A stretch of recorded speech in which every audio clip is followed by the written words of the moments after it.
গত শুক্রবার বিকেলে রাজধানীর আইডিইবি ভবনে ওয়ান স্কুল কর্তৃক আয়োজিত ন্যাশনাল টেক অ্যাওয়ার্ড 3.0 সফলভাবে সম্পন্ন হয়েছে। টেক ইন্ডাস্ট্রিতে বিশেষ অবদান রাখা ফ্রিল্যান্সার ক্যাটাগরিতে অ্যাওয়ার্ড জিতে নিয়েছেন মোহাম্মদ আশরাফুল আলম।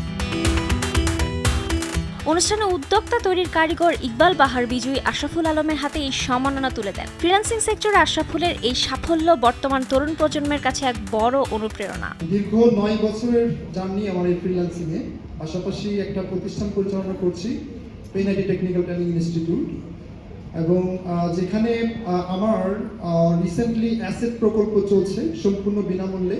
নিজ উদ্যোগে ইউটিউব ও ব্লগের মাধ্যমে দক্ষতা অর্জন করে দেশে ও বিদেশে ফ্রিল্যান্সিং মার্কেটে সাফল্যের দৃষ্টান্ত স্থাপন করে এবার তরুণ ফ্রিল্যান্সার তৈরিতে কাজ করছেন আশরাফুল আলম। ফ্রিল্যান্সিং এর মাধ্যমে বর্তমানে তিনি প্রতি মাসে আয় করেন প্রায় 5 লাখ টাকা।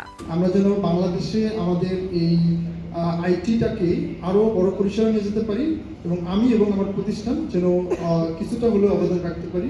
নিজ এলাকা পাবনার ঈশ্বরদী উপজেলায় তিনি গড়ে তুলেছেন পেনাইটি টেকনিক্যাল ট্রেনিং ইনস্টিটিউট, যেখান থেকে প্রশিক্ষণ নিয়ে বহু তরুণ আজ স্থায়ীভাবে আয় করে নিজের পরিবার পরিচালনা করছেন।